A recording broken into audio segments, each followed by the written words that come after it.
My name is Vaidyanathan. I am Associate Professor and Chair of the Department of Sociology at the Catholic University of America. I applied to the IACS Fellowship because I was really struck by the mission of the Institute, first of all, to the mission to strengthen what Catholic scholarship and the Catholic intellectual tradition can bring to the questions of the day. And I was, I think, particularly struck by the emphasis of the Institute on innovating, not just returning to the Catholic intellectual tradition of the past, but on seeing it as an evolving tradition and contributing to the growth and development of that tradition. So I see my own work as deeply informed and influenced by the Catholic intellectual tradition, and I also see the contributions I'm making as potentially shaping that tradition. At least that's what I would like to aspire to, and I thought of the Institute as a place that could create a community of scholars that could pursue that sort of mission. So my project as part of the fellowship has three components. One is to finish writing a book about the role of aesthetics in science. So I'm conducting the world's largest study of what scientists think about beauty, awe, and wonder in their work, where they experience it, why it matters to them, and so on, based on an international survey and interview project.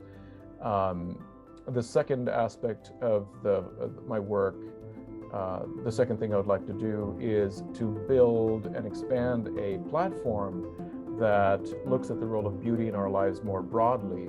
So looking beyond science to other fields like business and justice and religion and even food and other sorts of domains, to look at what beauty means for people in these fields, how it shapes the work of people, and why it matters for our lives. And that's a project that would include a blog and videos on YouTube and a podcast. So it's a multimedia, mixed media platform that I'd like to expand. And finally, I'd like to organize some events, a symposium and a retreat on this theme of beauty and how it shapes our work. This work on beauty, I think, is really important because I think that beauty is a neglected aspect of the human experience.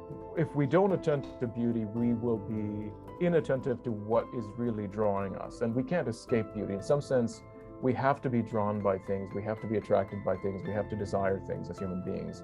And it's important to shine a light on what those things are. But I think if we live lives that are not cultivating this attentiveness to beauty, I think we deprive ourselves of its benefits.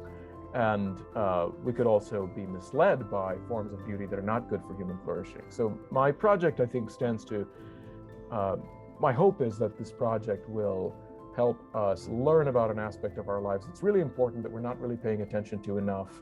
And in accessing the role of beauty in our lives, in paying attention to the role of beauty in our lives, I hope we can learn to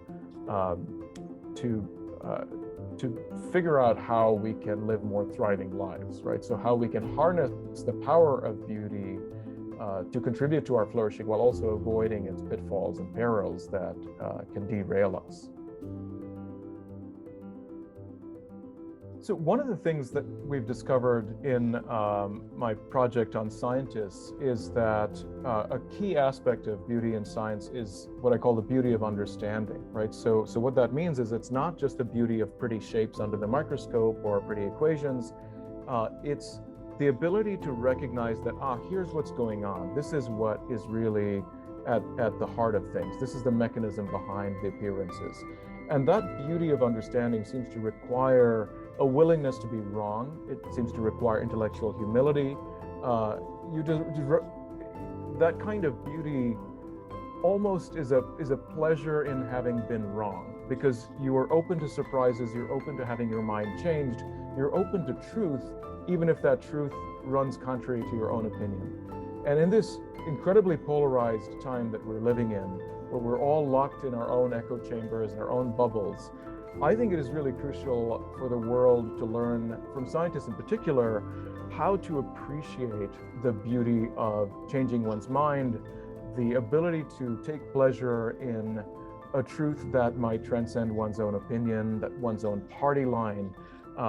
We have to, I think, learn to cultivate a taste for truth that is pleasurable and that is more attractive than ideology, that is more attractive than simply reinforcing our identities or our priors, right? So I think harnessing the power of beauty can pull us beyond this sort of war-like mentality that we're caught up in, beyond feeling threatened, beyond fear. I think beauty can pull us out of fear. And that's why I think this work is really important. That I think the more we attend to what is truly beautiful, and I don't mean just superficial beauty and things that are nice and pretty, but the beauty of, say, understanding or deep beauty that we find in the world. I think, as you know, the line from one of Dostoevsky's characters was, "Beauty will save the world." I think we can, in a non-naive sense, try to appreciate the power of beauty in pulling us out of ourselves, particularly in this time of conflict. What is it that can draw us to the truth and to what is truly good, and allow us to, really overcome the forces that are dividing us and keeping us locked into our own identities and opinions. My name is Vaidyanathan. I'm an associate professor of sociology at the Catholic University of America, and I'm also the chair of the sociology department here.